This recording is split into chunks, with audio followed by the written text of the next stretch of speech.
ऐसा माना जाता है कि दूध का जला छाछ को भी फूंक फूंक कर पीता है, लेकिन पाकिस्तान इस बात से कोई सबक लेता हुआ नहीं दिख रहा है। जिन कारणों की वजह से ईस्ट पाकिस्तान यानी कि बांग्लादेश पाकिस्तान से अलग हुआ था, वो पाकिस्तान की नीतियां बलूचिस्तान में देखी जा रही है। आपको जो जान के आश्चर्य होगा कि साल 2002 से 2024 के बीच बलूचिस्तान से लगभग 7,000 लोग उनके घरों से गायब हो गए। इन लोगों को या तो पाकिस्तान की पुलिस ने या पाकिस्तान की आर्मी ने उठा लिया। इनको किस कारण से इनके घरों से उठाया गया, ये अभी कहाँ है, ये कौन सी जेलों में बंद है, इनका वेयर अबाउट क्या है, किसी को पता नहीं। कुछ समय बाद इनमें से कई लोगों की लाशें कहीं पर पड़ी हुई मिलती है, किसी का बलात्कार हो जाता है या किसी पर अत्याचार इतने ज़्यादा किए जाते हैं कि वो मानसिक विक्षिप्त हो जाता है। पाकिस्तान की यही नीतियाँ बांग्लादेश में भी देखी गई थी। वहाँ के लोगों पर ऑपरेशन सर्च लाइट के तहत इतने ज़्यादा अत्याचार किए गए थे कि बांग्लादेश के लोगों ने हथियार उठा लिए और बांग्लादेश जो है एक अलग राष्ट्र बना। पाकिस्तान की नीतियों के खिलाफ बलूचिस्तान ने भी हथियार उठा लिए हैं। बलूचिस्तान में कुछ मिलिटेंट ग्रुप है और हाल ही में इनमें से कुछ मिलिटेंट ग्रुप ने पाकिस्तान की आर्मी पर अटैक किया, जिसमें 102 आर्मी के जवान मारे गए। साथ ही साथ 26 दिसंबर 2024 को बलूचिस्तान मिलिटेंट ग्रुप ने लाहौर से आने वाली और पंजाब से आने वाली बस में से कुछ यात्रियों को उतारा और उन लोगों को फायर करके वहीं पर मार डाला। बलूचिस्तान में हिंसा रुकने का नाम नहीं ले रही है। जहां एक और पाकिस्तान आर्मी और पुलिस जो है वहां के लोगों पर एट्रोसिटीज कर रही है, वहीं बलूचिस्तान के मिलिटेंट ग्रुप भी पाकिस्तान की आर्मी के ऊपर और पंजाब सिंध से आने वाले यात्रियों के ऊपर अटैक कर रहे हैं। इसके साथ में बलूचिस्तान में चाइनीज प्रोजेक्ट का काफी विरोध चल रहा है। तो कुल मिला के हमारे दिमाग में कई सारे सवाल खड़े होते हैं। बलूचिस्तान में पाकिस्तानी आर्मी का इतना विरोध क्यों है? पाकिस्तान बलूचिस्तान के लोगों पर इतना अत्याचार क्यों करता है? साथ ही साथ बलूचिस्तान के लोग जो है पंजाब के लोगों पर क्यों जो है उनको मार रहे हैं? चाइनीज प्रोजेक्ट का विरोध क्यों कर रहे हैं? और इन सब के बाद बलूचिस्तान का भविष्य क्या होगा और इस पूरे मामले में भारत की भूमिका क्या रहनी चाहिए? What should be the role of India in this Balochistan matter? इन सारे मुद्दों को आज के सेशन में हम एक्सप्लोर कर रहे हैं। तो आइए शुरुआत करते हैं। सबसे पहले हम बलूचिस्तान के बारे में एक बेसिक जानकारी लेते हैं कि बलूचिस्तान प्रांत क्या है। बलूचिस्तान क्षेत्र का मतलब यह है कि वो क्षेत्र जहां बलोच लोग रहते हैं, the land of Baloch people. ये बलोच लोग कौन हैं और कहाँ रहते हैं? तो बेसिकली ट्रेडिशनली अगर बात की जाए तो बलोच लोग ईरान, अफगानिस्तान और पाकिस्तान के कुछ क्षेत्र में फैले हुए हैं। इस पूरे क्षेत्र को बलूचिस्तान कहा जाता है। इस क्षेत्र का वो हिस्सा जो पाकिस्तान में लोकेटेड है उसको बलूचिस्तान प्रोविंसेस या बलूचिस्तान प्रांत कहा जाता है। इन बलूच लोगों की पहचान क्या है? बलूचिस्तान में रहने वाले बलूच लोगों की खास बात यह है कि ये बलोची भाषा बोलते हैं। इस भाषा की एक अलग स्क्रिप्ट है और इन बलोच लोगों की अलग संस्कृति है, इनका यूनिक वे ऑफ लिविंग है। तो आप कह सकते हैं कल्चरली ये लोग जो है पाकिस्तान के दूसरे लोगों से अलग है। पाकिस्तान के अगर प्रांतों की बात की जाए तो पाकिस्तान में 4 प्रांत हैं: बलूचिस्तान, पंजाब, सिंध, खैबर पख्तूनवा। इसके अलावा पाकिस्तान में 2 और क्षेत्र है जिनको पाकिस्तान ने ऑक्यूपाई कर रखा है। एक है पाक ऑक्यूपाइड कश्मीर और दूसरा है गिलगित बल्तिस्तान। तो कुल मिलाकर इन 6 क्षेत्रों को मिलाकर पाकिस्तान बना है। तो ये एक बेसिक जानकारी है बलूचिस्तान के बारे में। अगर क्षेत्रफल की बात की जाए तो बलूचिस्तान पाकिस्तान का सबसे बड़ा प्रांत है जो पाकिस्तान के 44% एरिया को कवर करता है। पॉपुलेशन वाइज यहाँ पॉपुलेशन डेंसिटी कम है और पॉपुलेशन वाइज ये 4थे नंबर पर आता है, यानी कि जनसंख्या के मामले में सबसे छोटा प्रांत है लेकिन एरिया वाइज सबसे बड़ा है। अब हमारे दिमाग में सवाल उठते हैं कि बलूचिस्तान में पाकिस्तान का इतना विरोध क्यों है? बलूचिस्तान पाकिस्तान से अलग क्यों होना चाहता है?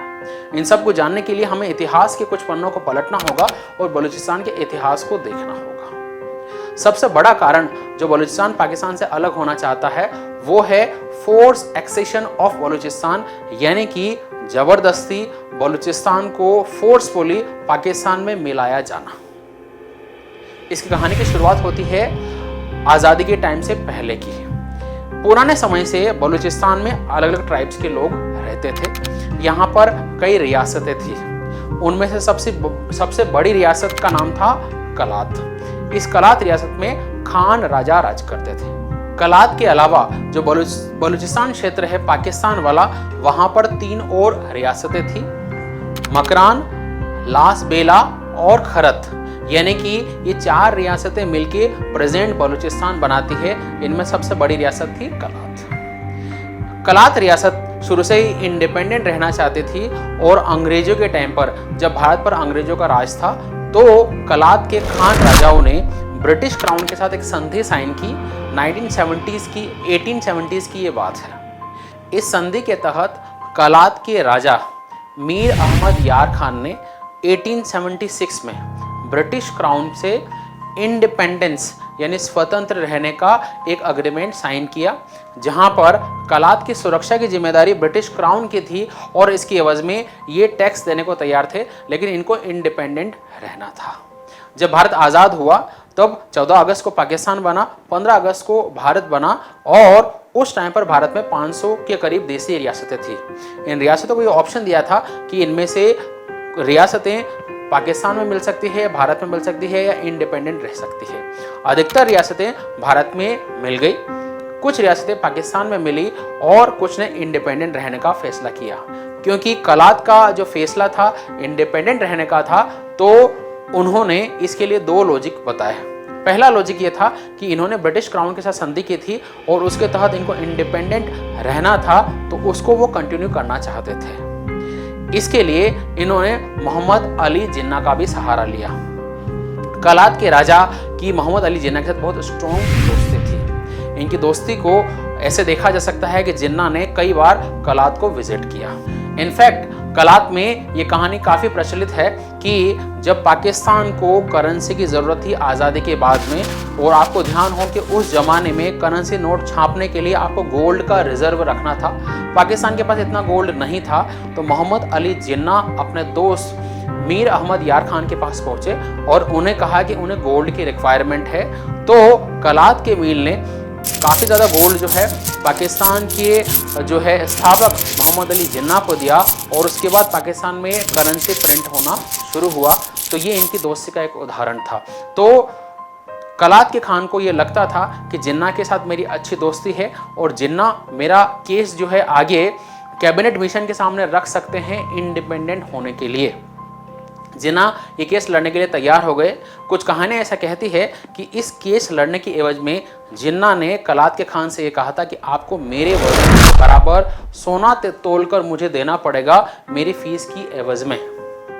तो जिन्ना ने कैबिनेट मिशन के सामने ये पूरा मामला जो रखा, उन्होंने ये कहा कि क्योंकि ब्रिटिश क्राउन से 1876 में कलात के खानों की संधि थी कि इनको इंडिपेंडेंट रखा जाए, इसलिए इनको आज़ादी के बाद भी इंडिपेंडेंट रहने का हक है। कैबिनेट मिशन ने ये बात मान ली और 11 अगस्त 1947 को एक ट्रीटी साइन हुई, जिसके तहत कलात को इंडिपेंडेंट रहने का एक पूरा का पूरा अधिकार दे दिया गया। कलात की किस्मत कुछ और ही लिखा हुआ था। कुछ दिनों की खुशी के बाद में उनके लिए चीज़ों ने यू टर्न लिया। बाकी की बची 3 रियासतों यानी कि मकरान, लास बेला और खरत के राजाओं ने ये इच्छा जाहिर की कि हमें तो पाकिस्तान में मर्ज होना है। पाकिस्तान सरकार ने जब उनकी बात सुनी तो मोहम्मद जिन्ना का जो कलात के खान के लिए जो स्टैंड था, जिन्ना ने भी यू टर्न ले लिया और अब वो चाहते थे कि कलात जो है पाकिस्तान में मर्ज हो जाए। इससे एक तरीके से कलात जो है कॉर्नर हो गया और उनको डर लगने लग गया कि कहीं हमारा फोर्सफुल एक्सेशन नहीं हो जाए। इसके बाद एक घटना हुई जिसने कलात के फॉर्चून को बदल के रख दिया। आपको याद हो तो वीपी मेनन एक सिविल सर्वेंट थे और वो जवाहरलाल नेहरू के एडवाइजर भी थे, भारत के प्रधानमंत्री के। वीपी मेनन ने किसी एक प्रेस कॉन्फ्रेंस में ये कहा था कि कलात के खान ने हमें अप्रोच किया है और वो चाहते हैं कि कलात जो है इंडिया में मर्ज होना चाहता है और हमें इस बात से कोई लेना देना नहीं है। ये एक प्रेस कॉन्फ्रेंस में कहा था। इसी प्रेस कॉन्फ्रेंस को कोट करते हुए ऑल इंडिया रेडियो ने एक प्रसारण जारी किया जिसमें इस बात को कहा गया। जैसे ऑल इंडिया रेडियो का यह प्रसारण जो है पाकिस्तान के अधिकारियों के पास पहुंचा, स्पेशली जिन्ना के पास, तो वो सख्ते में आ गए। कलात के खान भी इस बात को सुनकर डर गए और पाकिस्तान की सेना ने एकदम कलात की चढ़ाई कर ली। आर्मी के टैंक, हथियार, आर्मी के जवान वहां पहुंच गए और कलात के खान को जबरदस्ती संधि पर साइन कराया, जिसके तहत कलात को पाकिस्तान में मिलाया गया था। तो कलात का जो एक्सेशन है वो फोर्सफुली हुआ था। कलात के फोर्सफुल एक्सेशन का मीर अहमद यार खान के भाई अब्दुल करीम ने विरोध किया। इन्होंने रिवोल्ट कर दिया पाकिस्तान के खिलाफ, लेकिन इनके रिवोल्ट को, इनके विद्रोह को पाकिस्तान सेना ने बुरी तरीके से कुचल दिया और अब्दुल करीम को जेल में बंद कर दिया। कुछ समय बाद जब अब्दुल करीम को जेल से छोड़ दिया गया तो अब्दुल करीम ने ये विद्रोह जो है जारी रखा। इनफैक्ट बलूचिस्तान ने पाकिस्तान से अलग होने के लिए ये जो रिवोल्ट है ये 5 बार किया है। 1948 में मर्जर के इमीडिएट बाद में, उसके 10 साल बाद यानी 1958 में, 1962 में, 1973 में और 2003 से आज दिन तक बलूचिस्तान में विद्रोह जारी है पाकिस्तान से अलग होने का। 2003 के बाद विद्रोह का ये तरीका बदल गया है और आजकल ये जो है गुरिल्ला टेक्निक की सहायता से पाकिस्तान की आर्मी पर अटैक करते हैं और जगह जगह जो है हिंसा का माहौल है। बलूचिस्तान के इन विद्रोहियों में कुछ ग्रुप ने हथियार उठा लिए हैं और कुछ मिलिटेंट ग्रुप जो है वहां पर आ गए हैं। इन मिलिटेंट ग्रुप में जो कुछ इंपॉर्टेंट मिलिटेंट ग्रुप है वो है बलोच लिबरेशन आर्मी और बलोच लिबरेशन फ्रंट, जो 2 इंपॉर्टेंट ग्रुप है। तो आप ये कह सकते हैं कि सबसे बड़ा जो कारण है और पाकिस्तान की सॉवरेनिटी को सबसे बड़ा थ्रेट अगर आज की तारीख में कोई है तो वो है बलूचिस्तान का रिवोल्ट, और इसका लंबा हिस्ट्री रहा है। इसका कारण है फोर्सफुल एक्सेशन ऑफ बलूचिस्तान। अगर इसका दूसरा कारण देखा जाए तो वो है एथनिक डिफरेंसेस। जैसा कि हमने बात की थी, बलूचिस्तान में बलूच लोग रहते हैं और ये बलूची भाषा बोलते हैं। इनका एक यूनिक तरीका है जीने का और इनका डिस्टिंक्ट कल्चर है, और इनका जो कल्चर है वो ईरान और अफगानिस्तान के बलूचिस्तान क्षेत्र से ज़्यादा मिलता है बजाय कि पाकिस्तान के अन्य क्षेत्रों से। आपको ऐसा ही ईस्ट पाकिस्तान में देखने को हमें मिलता है, जब ईस्ट पाकिस्तान में रहने वाले लोग बंगाली भाषा बोलते थे जबकि वेस्ट पाकिस्तान के लोग उर्दू भाषा बोलते थे। यानी कि ईस्ट पाकिस्तान जो आज वर्तमान का बांग्लादेश है वो कल्चरली अलग था। तो आप एक ट्रेंड देखने को मिलता है कि ईस्ट पाकिस्तान और बलूचिस्तान कल्चरली बाकी के जो पाकिस्तान से है वो है अलग है। अब पाकिस्तान का राष्ट्र का जो आइडिया है वो धर्म पर आधारित है, लेकिन यहाँ पर यूनिक कल्चरल आइडेंटिटी को प्रोटेक्शन मिलेगा या नहीं मिलेगा, इस पर सवाल खड़े होते हैं। बांग्लादेश जो अलग हुआ था उसका एक कारण ये था कि बंगाली बोलने वाले लोगों के ऊपर काफ़ी एट्रोसिटीज़ होती थी। बलूचिस्तान में भी ये ट्रेंड देखने को मिलता है कि बलोची बोलने वाले लोगों पर काफ़ी अत्याचार होते हैं और इनको कॉर्नर या साइडलाइन किया जाता है। तो सिमिलर ट्रेंड आपको यहाँ पर देखने को मिलता है। तो एक different ethnic identity of people of Balochistan, इसकी वजह से इन लोगों के मन में एक तरीका का डर है कि हमारी कल्चरल आइडेंटिटी को कहीं नष्ट नहीं कर दिया जाए पाकिस्तान में। अब आपके दिमाग में सवाल आता है कि बलूचिस्तान के मिलिटेंट ग्रुप जो है पंजाब के लोगों पर अटैक क्यों कर रहे हैं, उनको क्यों मार रहे हैं? तो इसका कारण है बलूचिस्तान के लोगों का फ्रस्ट्रेशन। अगर पाकिस्तान की इकोनॉमी को देखा जाए, पाकिस्तान को एज ए राष्ट्र में के रूप में देखा जाए, तो राष्ट्र के सारे इंपॉर्टेंट एरियाज, चाहे वो पॉलिटिक्स हो, चाहे वो सरकारी नौकरियां हो, ब्यूरोक्रेसी हो, स्पोर्ट्स हो, बिजनेस हो, हर एरिया में पंजाब का डोमिनेंस है। बात करें पाकिस्तान के पॉलिटिक्स की, तो पाकिस्तान में आज़ादी के बाद से आज दिन तक 24 प्राइम मिनिस्टर हुए हैं। इनमें से सिर्फ 2 को छोड़कर बाकी सारे prime minister majority of Pakistan के पंजाब से आते हैं या सिंध से आते हैं। तो पॉलिटिक्स में जो है बलूचिस्तान की भूमिका काफ़ी लिमिटेड है और पंजाब का बोलबाला है। पाकिस्तान के वर्तमान प्रधानमंत्री शहबाज शरीफ पंजाब से आते हैं। इमरान खान जो पाकिस्तान के प्रधानमंत्री थे पंजाब से आते हैं। पाकिस्तान के first prime minister Liaquat Ali Khan Punjab से आते हैं। यूसुफ रजा गिलानी पंजाब से आते हैं। तो पंजाब का पाकिस्तान की राजनीति में बोलबाला है और बलूचिस्तान की भूमिका नेग्लिजिबल है। यही बात अगर सरकारी नौकरी और ब्यूरोक्रेसी की करें तो भी सिमिलर ट्रेंड आपको देखने को मिलता है। अगर पाकिस्तान के कैबिनेट सेक्रेटरी कि आप लिस्ट निकालें और टॉप 20 कैबिनेट सेक्रेटरी जो अभी तक रहे हैं उनको देखें तो बल्क मेजोरिटी पाकिस्तान के पंजाब से आते हैं और उनमें से एक भी आपको ऐसा नहीं मिलेगा जो बलूचिस्तान से आता है। यानी कि ब्यूरोक्रेसी में भी बलूचिस्तान का रिप्रेजेंटेशन नेग्लिजिबल या बहुत कम है। सिमिलर वे में अगर आप स्पोर्ट्स की बात करें, इनफैक्ट क्रिकेटर को हम सब लोग बहुत पसंद करते हैं और कई सारे पाकिस्तानी प्लेयर हैं जिनके इंडिया में बहुत सारा बड़ा फैन बेस है, लेकिन मेजॉरिटी ऑफ क्रिकेटर और इम्पोर्टेंट स्पोर्ट्स जो पर्सनालिटी है वो पाकिस्तान की वो पंजाब, सिंध या खैबर पख्तूनवा से आते हैं, लेकिन बलूचिस्तान का रिप्रेजेंटेशन बहुत कम है। पाकिस्तान के फेमस क्रिकेटर जैसे इमरान खान, वकार यूनुस, वसीम अकरम, इंजमाम उल हक, शोएब अख्तर, ये सारे के सारे जो क्रिकेटर है वो पंजाब प्रोविंस से आते हैं।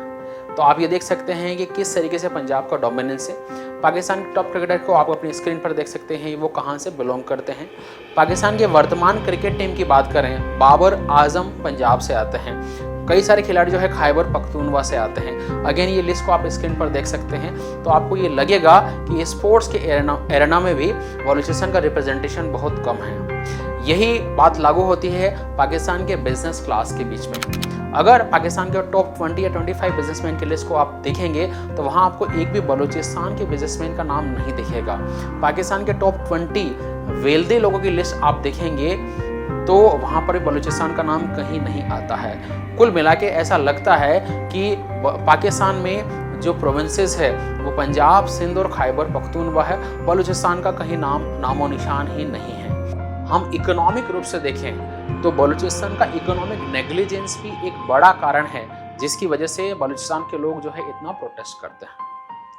अगर बलूचिस्तान के रिसोर्स की बात की जाए तो लैंड रिसोर्सेज पाकिस्तान का 44% एरिया बलूचिस्तान में लोकेटेड है, तो काफ़ी बड़ा लैंड एरिया है जो कंट्री के लिए यूटिलाइज हो सकता है। मिनरल रिसोर्सेज, बलूचिस्तान को पाकिस्तान के खनिजों का भंडार कहा जाता है। यहाँ पर कॉपर, गोल्ड, कोयला, नेचुरल गैस जैसे महत्वपूर्ण खनिज जो है उनके कई सारे भंडार यहाँ पर लोकेटेड है। इनफैक्ट पूरे वर्ल्ड की one of the largest copper mine जो है उसका नाम है रेको दिख। ये माइन जो है बलूचिस्तान में लोकेटेड है। पाकिस्तान का नेचुरल गैस का सबसे बड़ा जो भंडार है वो सुई गैस फील्ड है जो बलूचिस्तान में लोकेटेड है। तो खनिजों का काफी प्रचुर मात्रा में यहाँ पर खनिज अवेलेबल है। इसके साथ में बलूचिस्तान को अगर देखा जाए, पाकिस्तान की जो कोस्ट लाइन है वो 930 किलोमीटर लंबी है। उसमें से 970 किलोमीटर जो कोस्ट लाइन है वो बलूचिस्तान की है, बाकी की कोस्ट लाइन जो है सिंध की है। यानी कि कोस्टली रूप से या ओशन की फॉर्म में बलूचिस्तान काफी इंपॉर्टेंट है मैरीटाइम पॉइंट ऑफ व्यू से। इसी वजह से इस कोस्ट के ऊपर पाकिस्तान का important port Gwadar port located है और इस पोर्ट से जाता है चाइना पाकिस्तान इकोनॉमिक कॉरिडोर। कुल मिला के लैंड रिसोर्सेस, खनिजों के भंडार, कोस्ट लाइन और इंपॉर्टेंट चाइनीज प्रोजेक्ट के पॉइंट ऑफ व्यू से बलूचिस्तान काफी इंपॉर्टेंट माना जाता है। लेकिन क्या इतना कुछ होने के बावजूद बलूचिस्तान का इकोनॉमिक डेवलपमेंट इतना हुआ है क्या? अगर ऑब्जेक्टिवली बात की जाए तो पाकिस्तान के जीडीपी में बलूचिस्तान का जो कंट्रीब्यूशन है 3 से 4% है। बलूचिस्तान में हाई लेवल ऑफ पॉवर्टी है, हाई लेवल ऑफ अनएम्प्लॉयमेंट है, बेसिक इंफ्रास्ट्रक्चर का यहाँ पर डेवलपमेंट बहुत कम हुआ है और इन्हीं बातों को लेके लोगों में फ्रस्ट्रेशन और रोष है। यहाँ के लोगों का ऐसा लगता है कि हमारे रिसोर्सेस का उपयोग पंजाब, सिंध और खैबर पख्तूनवा के डेवलपमेंट के लिए किया जाता है और लोकल लोगों को इसका कोई भी फायदा नहीं मिला है। इसी बात का जो फ्रस्ट्रेशन है वो मिलिटेंट ग्रुप की फॉर्म में निकालते हैं, क्योंकि बलूचिस्तान की एक अलग कल्चरल आइडेंटिटी है और ये अलग प्रोविंसेस है। तो हर प्रोविंसेस को अपना शासन चलाने के लिए प्रोविंशियल ऑटोनॉमी चाहिए, लेकिन लेक ऑफ प्रोविंशियल ऑटोनॉमी भी इन लोगों को फ्रस्ट्रेट करती है। पाकिस्तान सरकार 1955 में एक स्कीम लेके आई थी जिसका नाम था 1 यूनिट स्कीम। इस स्कीम के तहत वेस्ट पाकिस्तान के जितने भी प्रांत थे उन सबको एक साथ में मिला दिया गया और उनको एक सिंगल यूनिट माना गया। यानी कि देश में सेंट्रलाइजेशन की टेंडेंसी है और प्रोविंशियल ऑटोनॉमी यानी प्रांतों को जो अधिकार है वो कम है। इस स्कीम का काफ़ी ज़्यादा विरोध हुआ और 1970 में इस स्कीम को हटा दिया गया। लेकिन प्रोविंशियल ऑटोनॉमी के नाम पर प्रांतों को कुछ लिमिटेड राइट्स ही दिए गए। तो लेक ऑफ प्रोविंशियल ऑटोनॉमी भी बलूचिस्तान के लोगों को फ्रस्ट्रेट करती है पाकिस्तान गवर्नमेंट की पॉलिसी के खिलाफ। इन सब के बीच जब बलूचिस्तान के लोग पाकिस्तान की नीतियों का विरोध करते हैं तो इन लोगों पर अत्याचार किए जाते हैं। तो पाकिस्तान की सरकार का जो काउंटर इंसर्जेंसी है या विरोध की आवाज़ को दबाने का जो तरीका है उसको भी लेके बलूचिस्तान में फ्रस्ट्रेशन है। एनफोर्स डिसअपीयरेंस यानी लोगों को उनके घरों से उठा लेना, उनका वेयर अबाउट का कोई पता नहीं होना, ये लोग कहाँ गए, इनको क्यों उठाया गया, इनको जेलों में क्यों बंद किया गया, इनको जेलों से कब छोड़ा जाएगा, और इनफैक्ट कई लोगों की तो लाशें मिलती है। ये वैसा ही है जैसा कि गुलामी के टाइम पर अंग्रेज भारतीय लोगों के साथ करते थे। आपको याद हो तो अंग्रेज जो है कई सारी ऐसी पॉलिसी लेके आते थे और हमारे देश के क्रांतिकारियों को उनके घरों से उठा लिया जाता था, उनको जेलों में ठूस दिया जाता था, उन पर अत्याचार किए जाते थे, उनको मारा जाता था। सिमिलर चीज़ें बलूचिस्तान में देखने को मिलती है, जहां बलूचिस्तान की आर्मी और पुलिस लोगों को घरों से उठा लेती है, उनको जेलों में बंद कर देती है, उनके घर वालों को नहीं बताया जाता है कि उनको कहाँ ले जाया जा रहा है। इनफैक्ट कई लोगों को बलात्कार कर दिया जाता है, उन पर एट्रोसिटीज़ की जाती है, उनको मेंटली टॉर्चर किया जाता है और कई लोगों की लाशें वहाँ पर मिलती है। तो ये तरीका जो है पाकिस्तान सरकार की नीति का, ये बलूचिस्तान में इसका पुरजोर विरोध किया जाता है। बलूचिस्तान में विद्रोह या विरोध का एक कारण जो है चाइनीज़ प्रोजेक्ट का होना भी है। आपके दिमाग में सवाल आएगा कि चाइनीज़ प्रोजेक्ट से तो बहुत ज़्यादा निवेश आया होगा, तो लोग बलूचिस्तान के लोग इन प्रोजेक्ट का विरोध क्यों कर रहे हैं। आपको मैं बता दूं कि बलूचिस्तान में जाने के दो बड़े प्रोजेक्ट हैं। एक है ग्वादर पोर्ट जो बलूचिस्तान के कोस्टल एरिया में लोकेटेड है। ये ग्वादर पोर्ट जो है इसका डेवलपमेंट चाइना ने कराया था। वर्तमान में ये प्रोजेक्ट जो है एक चाइनीज फर्म को 40 साल के लिए लीज पर दे दिया गया है। इसी प्रोजेक्ट से कनेक्ट करता हुआ एक इकोनॉमिक कॉरिडोर है जो ग्वादर पोर्ट से चाइना के जिंजियांग तक जाता है। ये 3000 किलोमीटर लंबा एक इकोनॉमिक कॉरिडोर है। इकोनॉमिक कॉरिडोर क्या होते हैं? इकोनॉमिक कॉरिडोर का मतलब ये है कि दो एरिया को कनेक्ट करने वाला एक रास्ता, जो एक रेलवे मार्ग हो सकता है, एक रोड हो सकता है या एक पाइपलाइन हो सकती है, और इसके आसपास के एरिया में हेवी इन्वेस्टमेंट होता है, इसके आसपास के एरिया में हेवी माइनिंग होती है, एनर्जी रिसोर्स को एक्सप्लोर किया जाता है, एक्सप्रेस वे बनाए जाते हैं। तो इस तरह का इकोनॉमिक कॉरिडोर है 3000 किलोमीटर लंबा, और चाइना का ये प्रोजेक्ट है जो ग्वादर को जिंजियांग से कनेक्ट करता है। इस प्रोजेक्ट में चाइना ने $62 बिलियन पैसा निवेश किया है, तो ह्यूज अमाउंट ऑफ इन्वेस्टमेंट आया है। तो बलूचिस्तान में इस चीज़ का विरोध क्यों है? इसके विरोध के कई सारे कारण हैं। पहला, बेनिफिट टू लोकल इकोनॉमी। यद्यपि ग्वादर पोर्ट और CPEC बहुत बड़े प्रोजेक्ट है, लेकिन क्या इससे बलूचिस्तान की लोकल इकोनॉमी को बेनिफिट मिला है? बलूचिस्तान के लोकल लोगों के हिसाब से उनको न तो रोजगार दिया गया है, ना ही इस इन्वेस्टमेंट का इनको बेनिफिट मिला है। इनफैक्ट ग्वादर जो और CPEC प्रोजेक्ट में जो लोग काम करते हैं वो या तो चाइनीज इंजीनियर है या पाकिस्तान के पंजाब और सिंध के ज़्यादा पढ़े हुए मैनेजर या इंजीनियर्स है। लेकिन लोकल लोग जो कम पढ़े लिखे हैं, जिनको बहुत ज़्यादा शिक्षा जिन्होंने ऑब्टेन नहीं की है, उनको कोई रोज़गार यहाँ पर नहीं दिया गया है, तो लोकल इकोनॉमी को बेनिफिट नहीं मिला है। दूसरा, लोकल लोगों को ऐसा लगता है कि चाइनीज प्रोजेक्ट जो आ गए हैं उससे मिलिटराइजेशन, यानी कि चाइना इन प्रोजेक्ट का जो है खुद की सिक्योरिटी के लिए उपयोग कर सकता है, इसको अपना एक मिलिट्री बेस बना सकता है, मिसाइल के लिए यूज़ कर सकता है।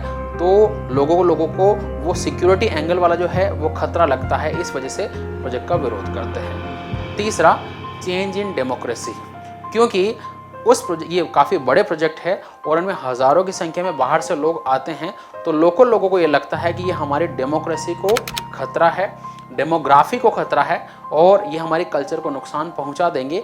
इस वजह से इन प्रोजेक्ट का विरोध किया जाता है।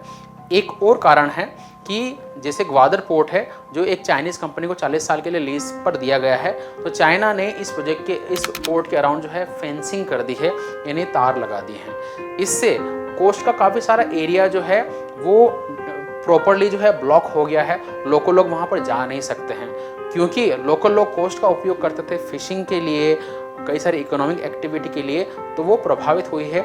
इस वजह से भी ये लोग जो है इस प्रोजेक्ट का विरोध कर रहे हैं और उनका मानना है ऐसा कि इस प्रोजेक्ट से लोकल लोगों को फायदा कम और नुकसान ज़्यादा होगा। अब सवाल ये आता है कि भारत को बलूचिस्तान मामले में भारत का स्टैंड क्या होना चाहिए और किस तरीके से भारत को रिएक्ट करना चाहिए। इसको समझने के लिए हम कंपेयर करते हैं बांग्लादेश की सिचुएशन और बलूचिस्तान की सिचुएशन को। बांग्लादेश को आज़ाद कराने में भारत ने कंट्रीब्यूट किया था और फुली कोऑपरेट किया था ईस्ट पाकिस्तान के साथ, लेकिन उस समय की परिस्थिति अलग थी।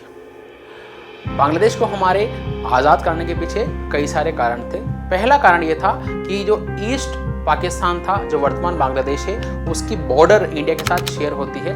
ये बॉर्डर जो है हमारे बांग्लादेश को टच करती है, काफ़ी सारे और नॉर्थ ईस्ट इंडिया के स्टेट को टच करती है। वहाँ कुछ भी डिस्टर्बेंस होता है तो डेफिनेटली उसका इफेक्ट इंडिया के ऊपर आएगा। तो एक रीज़न तो ये था कि बॉर्डर शेयर करते हैं इस वजह से।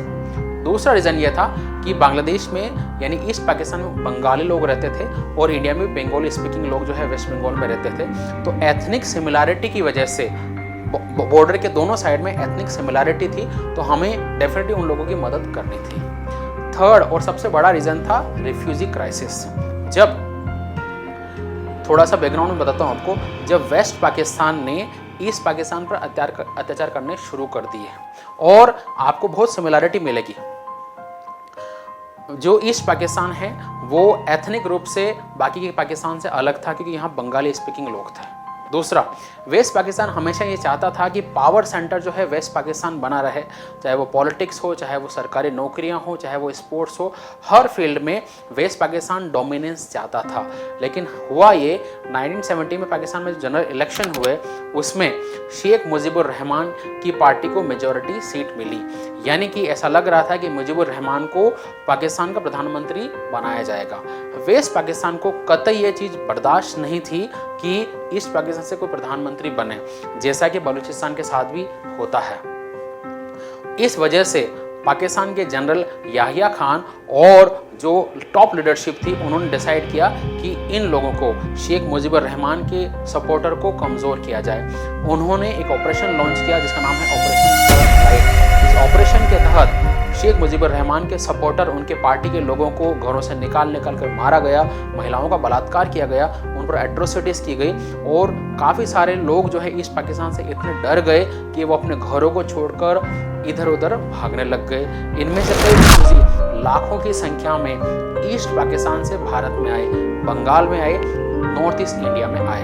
भारत में एक रिफ्यूजी क्राइसिस की सिचुएशन हो गई। उस टाइम पर भारत की प्रधानमंत्री इंदिरा गांधी थी और उन्होंने ये फैसला लिया कि अगर ये सिचुएशन कंट्रोल नहीं हुई तो भारत पर बड़ी आपदा आ जाएगी। तो इन सारे कारणों की वजह से भारत ने बांग्लादेश की वॉर ऑफ लिबरेशन में सपोर्ट किया और बांग्लादेश को आज़ाद कराया। क्या बलूचिस्तान में ऐसी सिमिलर परिस्थिति है? पहला, क्या बलूचिस्तान हमारे साथ जो है बाउंड्री शेयर करता है? नहीं, बाउंड्री शेयर नहीं करता है, वो काफ़ी दूर लोकेटेड है। क्या बलूचिस्तान एथनिक रूप से किसी इंडिया के किसी एरिया से सिमिलर है? वहाँ पर बलोच लोग रहते हैं, इंडिया में बलोच लोग नहीं रहते हैं, तो एथनिक सिमिलरिटी नहीं है। इस वजह से क्या वहाँ पर रिफ्यूजी क्राइसिस है? वहाँ पर रिफ्यूजी क्राइसिस नहीं है। इस वजह से इंडिया का बलूचिस्तान में डायरेक्ट इन्वॉल्वमेंट जो है इलॉजिकल है। इसके और कारण भी है। अगर इंडिया डायरेक्ट इन्वॉल्व होता है बलूचिस्तान में तो वहाँ पर और कंट्रीज भी इन्वॉल्व है। हमने ये देखा था वीडियो में कि बलूचिस्तान में ईरान, अफगानिस्तान के जो है एरिया भी शामिल है जहाँ बलोची लोग रहते हैं। अगर बलूचिस्तान पाकिस्तान से अलग हो जाता है तो ईरान और अफगानिस्तान में भी रिवोल्ट होगा। इसके लिए भारत को जिम्मेदार ठहराया जाएगा। और क्योंकि बलूचिस्तान में कई सारे चाइनीज़ प्रोजेक्ट हैं, तो कुल मिला के इस एरिया की वजह से ईरान, अफगानिस्तान और चाइना भी इस क्षेत्र में इन्वॉल्व है। अगर भारत ऐसा कुछ करता है तो ये क्षेत्र भी इंडिया के को लेके रिएक्ट करेंगे और भारत का विरोध करेंगे। इस वजह से भारत जो है थोड़ा सा इस प्रोजेक्ट में डायरेक्टली इन्वॉल्व नहीं हो सकता है।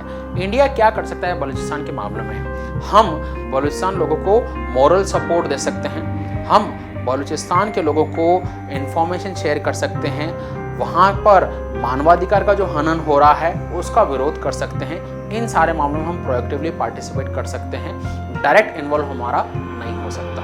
इसका एक कारण ये भी है कि भारत ने हमेशा पंचशील सिद्धांत को फॉलो किया है और हम किसी भी कंट्री के इंटरनल मैटर में इंटरफेरेंस नहीं करते हैं। हम ये भी चाहते हैं कि दूसरे कंट्री भी ऐसा नहीं करे, लेकिन पाकिस्तान बार बार जम्मू कश्मीर के मुद्दे को इंटरनेशनल प्लेटफॉर्म जैसे यूनाइटेड नेशंस में उठाता है, लेकिन हमारी पॉलिसी इसी रही है कि हम किसी भी और कंट्री के इंटरनल मैटर में इंटरफेरेंस नहीं करते हैं, हम उसी को फॉलो करते आए हैं।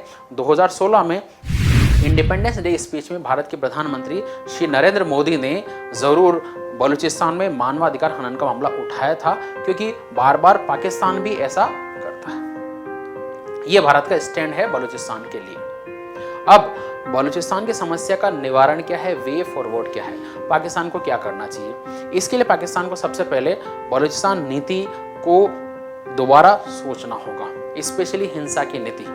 बलूचिस्तान में जिस तरीके से लोगों के घरों से उठाकर उन पर अत्याचार किए जाते हैं, पाकिस्तान को हिंसा की ये पॉलिसी जो है वो बंद करनी पड़ेगी। पाकिस्तान को फोकस करना पड़ेगा बलूचिस्तान के डेवलपमेंट पर। पाकिस्तान बलूचिस्तान में बेसिक इंफ्रास्ट्रक्चर का डेवलपमेंट करे। दूसरा, लोगों को रोजगार दे, गरीबी हटाने का प्रयास करे। बलूचिस्तान के जो रिसोर्सेज है जिनको पाकिस्तान एक्सप्लॉइट करता है, उनका उपयोग लोकल इकोनॉमी के डेवलपमेंट के लिए करे। कुल मिला के बलूचिस्तान की संस्कृति को बचाकर, लोकल इकोनॉमी का डेवलपमेंट करके, इंफ्रास्ट्रक्चर का डेवलपमेंट करके बलूचिस्तान का विकास किया जा सकता है। यही इस समस्या का समाधान है। Thank you very much.